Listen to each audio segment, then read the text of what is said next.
कसम हो घनश्याम तेरी मुरली की कसम, घनश्याम तेरी मुरली की कसम। हम तुमसे मोहब्बत करते घनश्याम तेरी मुरली की कसम, घनश्याम तेरी मुरली की कसम। हम तुमसे मोहब्बत करते घनश्याम तेरी मुरली की कसम, हम तुमसे मोहब्बत करते घनश्याम तेरी मुरली की कसम, हम तुमसे मोहब्बत करते घनश्याम तेरी मुरली की कसम, हम तुमसे मोहब्बत करते। इस दिल के सिवा और कुछ भी नहीं, इस दिल के सिवा और कुछ भी नहीं। वो दिल भी तुम्हारा करते घनश्याम तेरी मुरली की कसम।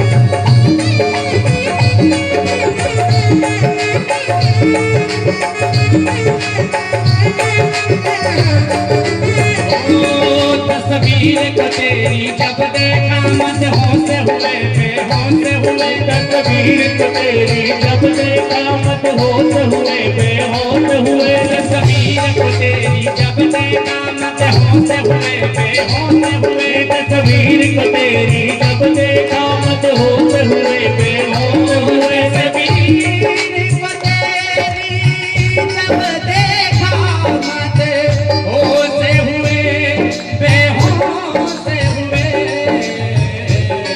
जब पकड़ा तेरा दामन तो, जब पकड़ा तेरा दामन तो, चरणों में झुका कर सर पे घनश्याम तेरी मुरली की कसम, घनश्याम तेरी मुरली की कसम।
जब पकड़ा तेरा दामन तो, दुनिया से किनारा कर घनश्याम तेरी मुरली की कसम, घनश्याम तेरी मुरली की कसम।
तेरी और लेगी कसम हम तुमसे मोहब्बत करते श्याम तेरी और लेगी कसम श्याम तेरी और लेगी कसम श्याम तेरी और लेगी कसम श्याम तेरी और लेगी कसम।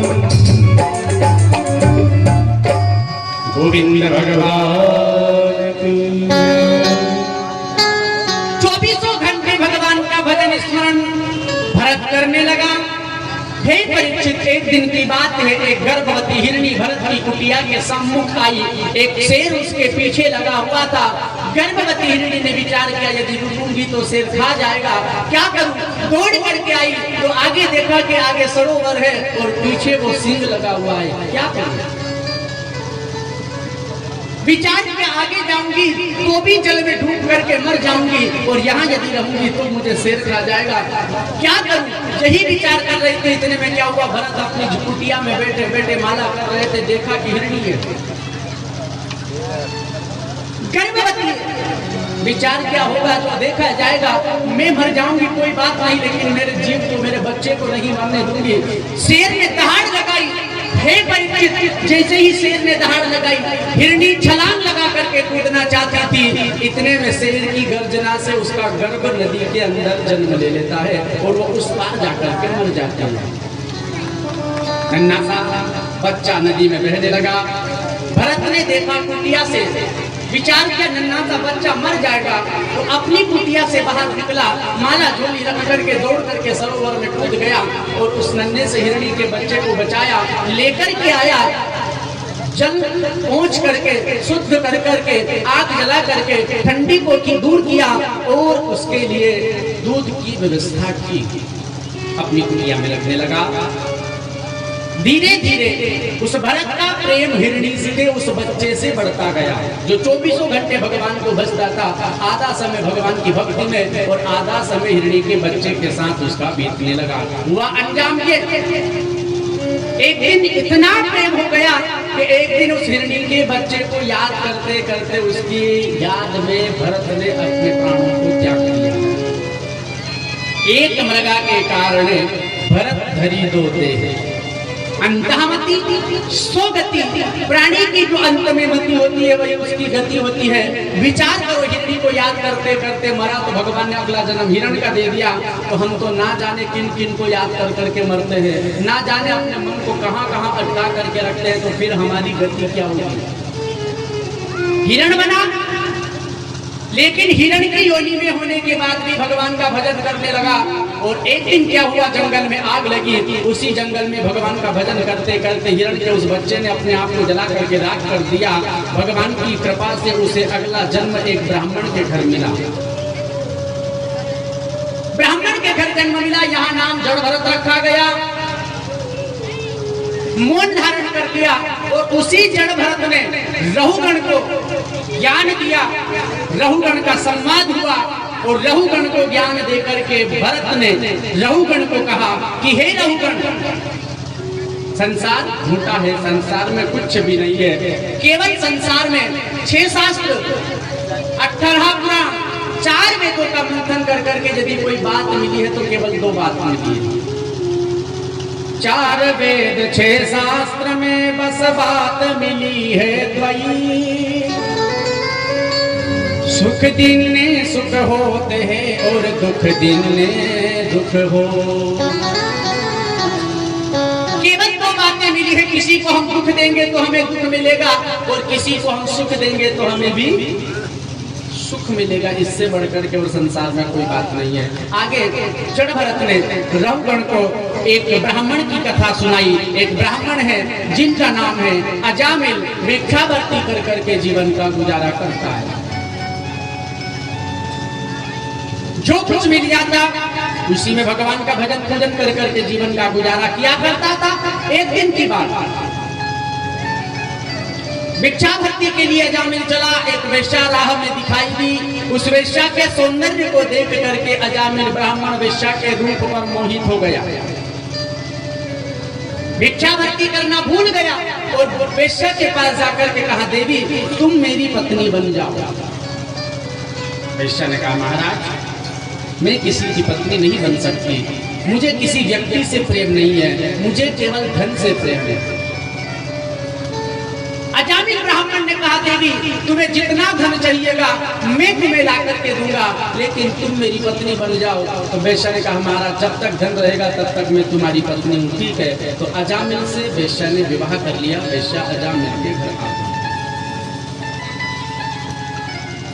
और यहाँ पर संतों ने कहा है मेरे बहन भाइयों, पर नारी बेनी छुरी मत लागो या के संग, रावण सरी का मर गया एक पर नारी के संग। पर नारी पेनी छुरी तीन ठोर देखा, धन हरे यौवन हरे और अंत नरक ले जा। वैसे जो शब्द है स्पष्ट है, उसे विस्तारित व्याख्या कर करके बतलाने की जरूरत नहीं है। यहाँ बतलाया गया है संतों के द्वारा कि पराई स्त्री को छुरी के समान समझ करके जीवन जीना चाहिए। जैसे छुरी से हम सब्जी काटने बैठे और थोड़ी सी यदि भूल हो जाए तो उंगली कट जाती है, उसी प्रकार से इन चिरागों को छुआ तो उंगलियां जल जाएगी। तेज है महफिल गमों की, आंधियां चल जाएगी। इन चिरागों को छुआ तो उंगलियां जल जाएगी। अंगारों को यदि छुआ तो उंगली जलेगी मेरे बहन भाइयों, लेकिन इन चिरागों को यदि छुआ तो उंगली नहीं, पूरा जीवन जल जाएगा। और राधे राधे फिर तो क्या होगा वो भगवान ही जाने। तो अजामिल उपाख्यान में बतलाया गया, वेश्या से विवाह कर करके वेश्या को अपने घर पर रख लिया। अब भिक्षावृत्ति करने वाला ब्राह्मण गलत मार्ग पर चला गया तो क्या हुआ, लोगों ने दान देना बंद कर दिया। फिर क्या किया जाए, बोले चलो चोरी करेंगे, डाका डालेंगे और अपनी पत्नी का पेट भरेंगे, क्योंकि जब तक धन रहेगा तब तक मेरी पत्नी है और धन नहीं रहा तो ये मुझे कल ही छोड़ करके चली जाएगी। इसलिए क्या किया जाए, चलो डाका डालते हैं। धन कमा कमा करके पत्नी को ला करके देता। धीरे धीरे हे परीक्षित, उसके गर्भ से 8 संतानों को जन्म मिला। परिवार बड़ा हुआ, बड़ी बड़ी चोरी करने लगा। एक दिन की बात है, उसी नगर में कुछ संत ब्राह्मणों की मंडली आई। किसी राह पर चौराहे पर किसी से पूछ लिया, भैया हमें किसी संत के घर का, किसी सज्जन के घर का पता बतला दो, हम वहां जाकर के कुछ देर आराम कर ले, भोजन पानी कर ले। तो किसी दुष्ट आदमी ने डाकू के घर का पता बता दिया। अजामिल डाकू है और अच्छे से खातिरदारी कर लेगा, तो अजामिल डाकू के घर का पता। और साहब रामायण कहती है कि भगवान भले ही नरक में वास दे देना, लेकिन कभी किसी दुष्ट का साथ मत देना। वरुवलवास नरक करता, दुष्ट संग नहीं देव विधाता।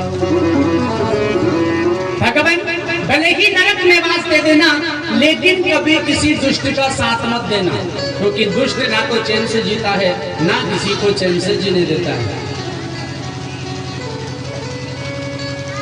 एक दुष्ट आदमी का साथ, कोयला में भी आप लोगों ने सुना होगा दुष्ट आदमी। यहाँ भी सुन लो जो नहीं गए होंगे। जैसे केला खेड़ी के अंदर तो नहीं है।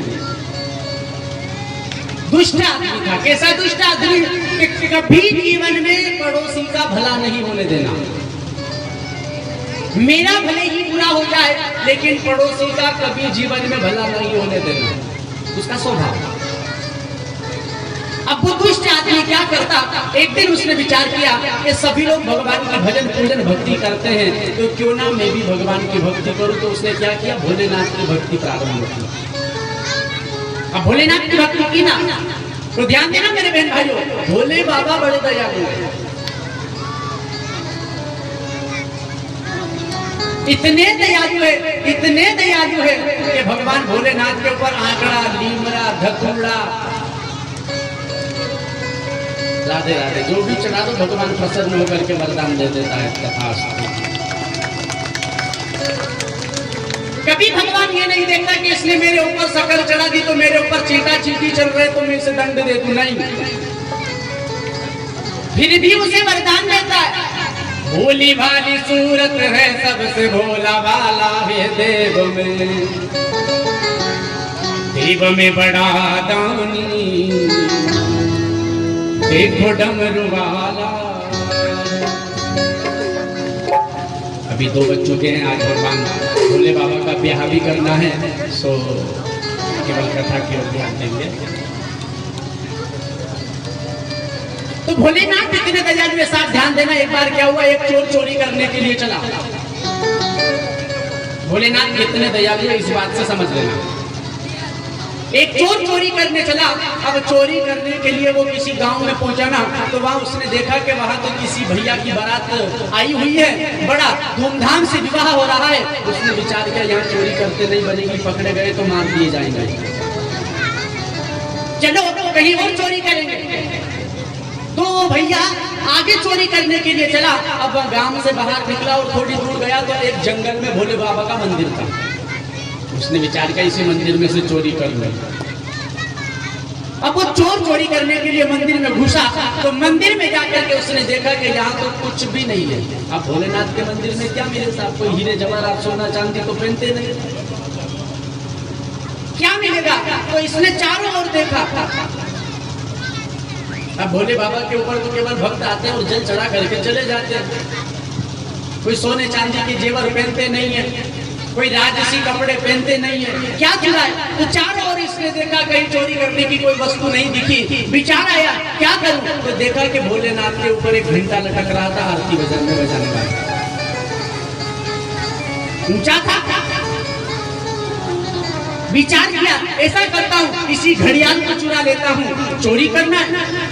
अब हाथ पहुंचाया ना तो हाथ घड़ियाल के पास नहीं पहुंचा, क्योंकि वो थोड़ा ऊपर था। कैसे चुराऊं, इधर उधर देखा तो कहीं चढ़ने का कोई साधन नहीं था, किस पर चढ़ करके घड़ियाल उतारे, क्या करूं। उसने विचार किया कि अब क्या किया जाए। तो भोलेनाथ को प्रणाम किया और भोलेनाथ के ऊपर पांव रख करके घंटा चुराने के लिए चढ़ा। जैसे ही पैर रख करके ऊपर चढ़ा, उस पत्थर की मूर्ति को फाड़ कर भगवान शिव प्रकट हो जाते हैं।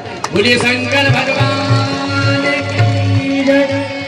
बेटा बरम गुरुजी वरदान मांग। चोरने का भगवान कैसी बात करते हो, मैं तो घंटा चुराने के लिए आया था और तुम कह रहे हो कि वरदान। हाँ हाँ मैं तेरी भक्ति से प्रसन्न हूँ, वरदान मांग। भगवान मैं चोर हूँ। बोले हाँ मुझे पता है, लोग तो मेरे ऊपर आंकड़ा, लीमड़ा, धतूरा, दूध, दही, घी, शहद चढ़ा करके जाते हैं, तू तो पूरा का पूरा चढ़ गया, इससे और बड़ी मेरी भक्ति क्या होगी, वरदान मांग। तो साहब भोलेनाथ इतने दयालु है कि उनके ऊपर चढ़ गया, उसे भी वरदान दे रहे हैं। तो इस दुष्ट आदमी ने विचार किया कि भोलेनाथ की भक्ति सरल है, तो उनकी भक्ति करो, एक लोटा जल सभी समस्या का हल। क्या बिगड़ रहा है, एक पानी का लोटा भर लो, भगवान पर चढ़ा दो, ओम नमः शिवाय, इच्छा पूरी। आजकल साहब बड़ा रिवाज चला है। पहले भोलेनाथ के मंदिर में जाले पड़ा करते थे, भोलेनाथ के मंदिर में शिवलिंग के ऊपर धूल चढ़ा करती थी, लेकिन आज भोलेनाथ के मंदिर में लाइन लगी रहती है, नंबर लगता है जल चढ़ाने का। बहुत बहुत धन्यवाद है हमारे सीहोर वाले प्रदीप मिश्रा जी को, जिन्होंने सनातन में जागृति की है। जिन भोलेनाथ के ऊपर धूल चढ़ा करती थी, आज उसके ऊपर जल चढ़ रहा है, आज उनके मंदिर में इतने भक्त का प्रवेश हो रहा है, धन्यवाद है उन्हें। लेकिन फिर भी मैं आप लोगों को बतलाना चाहता हूँ, कहना चाहता हूँ मेरी माताओं, एक लोटा जल सभी समस्या का हल तभी बनेगा जब आप अपने सास ससुर की, अपने पति की सेवा करोगी, तभी बनेगा। अन्यथा भले टैंकर का टैंकर चढ़ा दो। पति रोटी के लिए बैठा है, देवी मुझे जल्दी जाना है, रोटी बनाओ, मुझे जाना है, रुक जाओ, अभी भोलेनाथ के मंदिर में जाऊंगी, फिर आकर के रोटी। तो क्या भगवान भोलेनाथ वो जल स्वीकार करेगा? बेचारे आदमी को तो भूखा बिठा करके आ गई और जल चढ़ाने मेरे पास। बूढ़ा ससुर, बूढ़ी सास रो रही है, बेटी भूख लगी है, बोले अभी मुझे भगवान का भजन पूजन करना है, पहले मैं मंदिर में जाऊंगी, जल चढ़ा करके आऊंगी, उसके बाद रोटी बनाऊंगी। तब तक वो बूढ़ा बेचारा बैठा रहेगा। मेरी माताओं, मेरी बहनों, मैं कहना चाहता हूँ, सबसे पहले अपने सास ससुर की, अपने पति की सेवा करो, उसके बाद आप एक लोटा नहीं, एक बूंद जल भी चढ़ाओगे तो एक बूंद जल सभी समस्या का हल होगा। अन्यथा मैंने टैंकर के टैंकर चढ़ाओ, राधे राधे, समस्या का हल होने वाला नहीं है। सो आदरणीय सुखदेव भगवान राजा परीक्षित को बतला रहे हैं, दुष्ट आदमी भोलेनाथ के मंदिर में भगवान की भक्ति करने के लिए पहुंचा और भगवान भोलेनाथ की उसने भक्ति की। ओम नमः शिवाय, ओम नमः शिवाय, ओम नमः शिवाय। अब भोले बाबा की उसने भक्ति की ना, तो क्या हुआ? भोलेनाथ बड़े प्रसन्न हुए।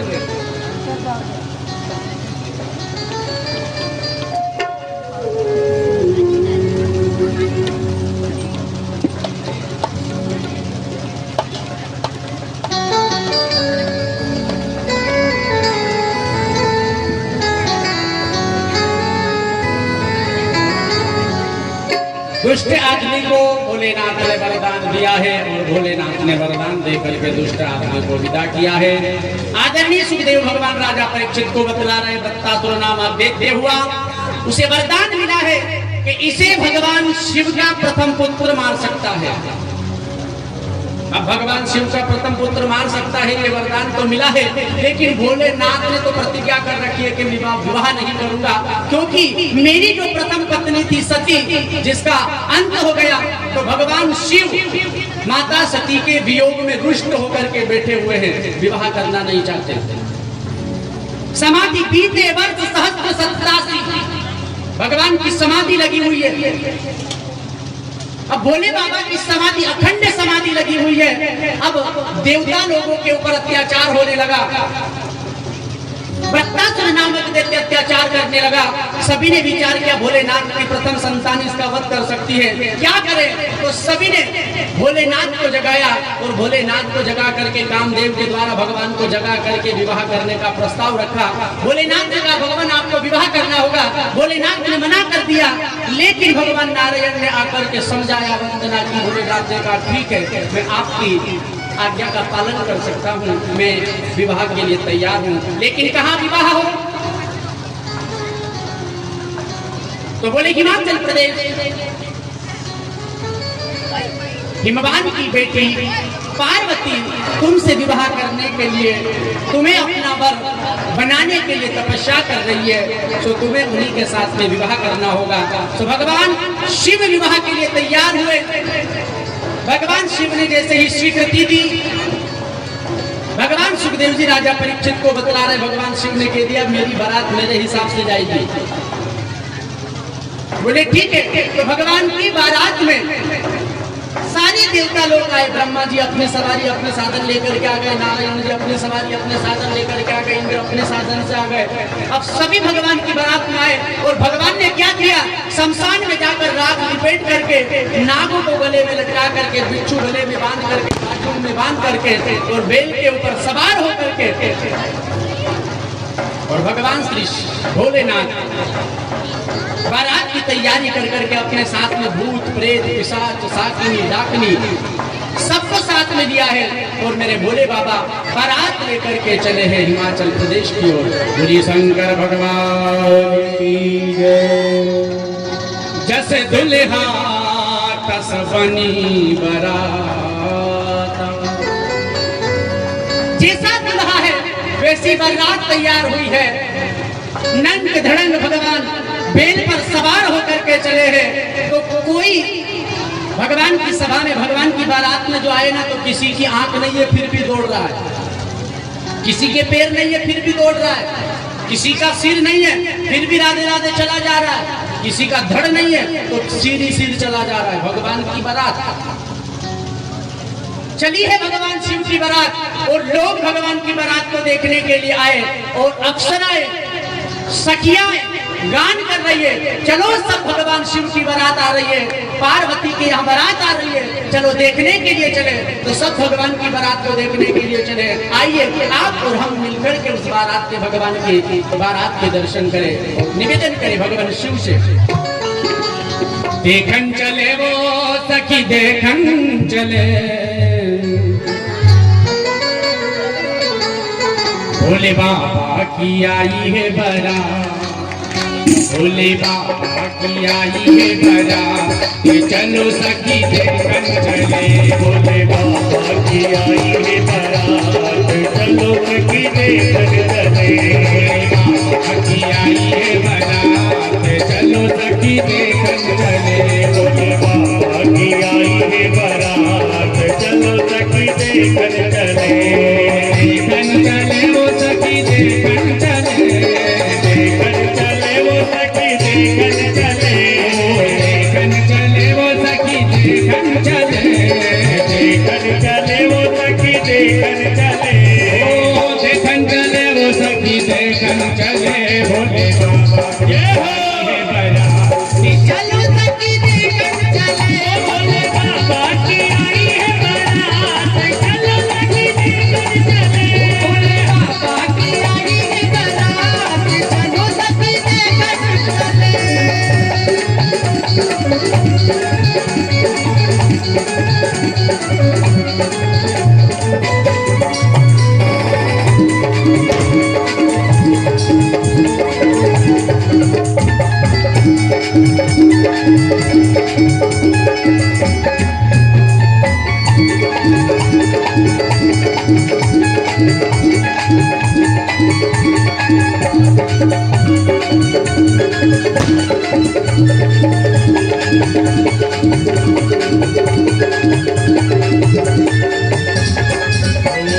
ब्रह्मा भी आए सखी विष्णु भी आए, ब्रह्मा भी आए सखी विष्णु भी आए, ब्रह्मा भी आए सखी विष्णु भी आए, ब्रह्मा भी आए सखी विष्णु भी आए, अरे गिनरे भी, अरे गिनरे भी, अरे गिनरे भी उनके साथ, चलो सखी देखन चले, ओ भोले बाबा की आई है बारात, चलो सखी देखन चले, भोले बाबा की आई है बारात, चलो सखी देखन चले।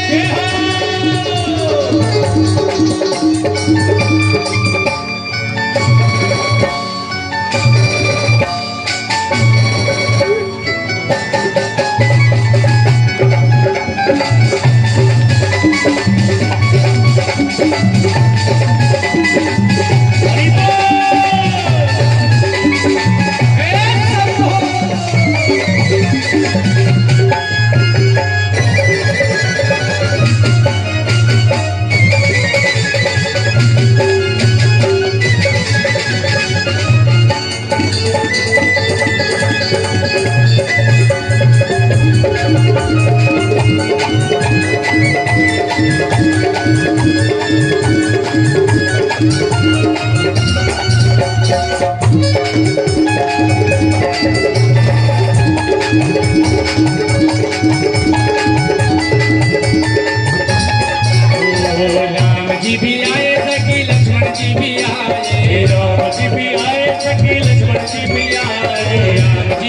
के हो गए दीवाने।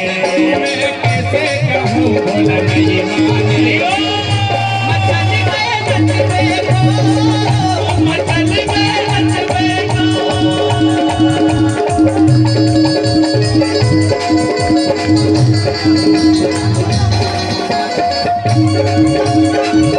हरि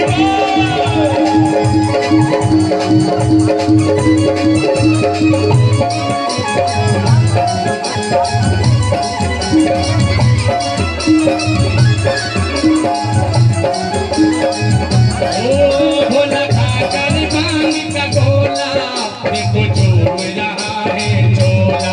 ओ भोला खाकर भांग का गोला, देखो झूम रहा है चोला। ओ भोला खाकर भांग का गोला, देखो झूम रहा है चोला। भोला खाकर भांग का गोला, देखो झूम रहा है चोला। नच बजा कर मचल गए नचबे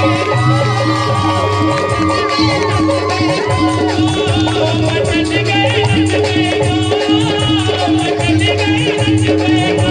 बसंत की आई है बारात, चलो सखी दर्शन चले। भोले बाबा की आई है बारात, चलो सखी दर्शन चले। भोले बाबा की आई है बारात, चलो सखी देखन चले। भोले बाबा की आई है बारात, चलो सखी देखन चले।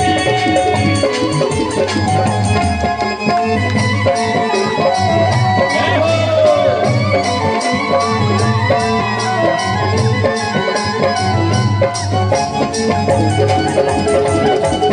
हरि बोल।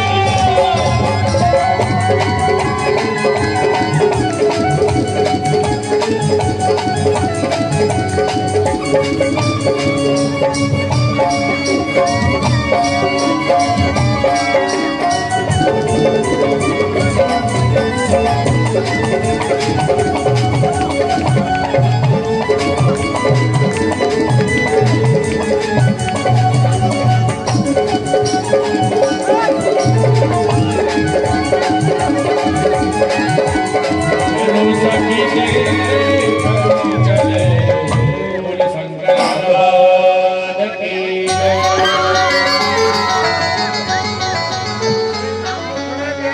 भगवान शिव की बारात जब नगर से निकलने लगी तो भगवान के साथ में जो भूत प्रेत पिशाच साकिनी डाकिनी की बारात थी, उन्हें देख करके नगर के जो छोटे छोटे बच्चे थे डर करके राधे राधे अपने घर। माँ मैना ने विचार किया मेरे जमाई आए हैं बारात की अगवानी लेने के लिए, बारात को तिलक करने के लिए। माँ मैना अपने हाथ में थाल लेकर के आई। वो थाल लेकर के जैसे ही आई, आकर के भोलेनाथ की ओर आगे बढ़ी तो जैसे ही भोलेनाथ का स्वरूप देखा, माँ के हाथ से थाल नीचे गिर गई। भूत प्रेत विकराल हो गए। भगवान तुम्हारी सास ने तुम्हारा अपमान कर दिया, अभी हम नगर को तहस नहस कर देते हैं। भगवान ने कहा चुपचाप बैठे रहो, पढ़ने ना बारात देखी, मरे ना मजार देखी, तुम्हें क्या पता ब्याह में क्या होता है। भगवान तुम्हारी सास ने तुम्हारा अपमान कर दिया। बोले ये अपमान नहीं है। फिर ये थाल क्यों गिराई?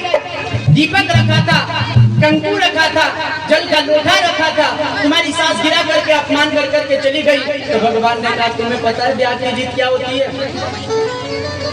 नहीं भगवान। बोले मैं बताता हूँ। बोले भगवान बताओ दीपक क्यों गिरा दिया?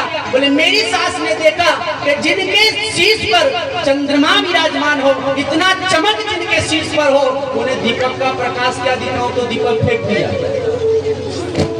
जल का लोटा क्यों फेंक दिया? बोले मेरी सास ने देखा कि जिनके मस्तिष्क पर गंगा विराजमान हो, उन्हें एक लोटे जल से कैसे बनाने जाऊं तो लोटा भी फेंक दिया।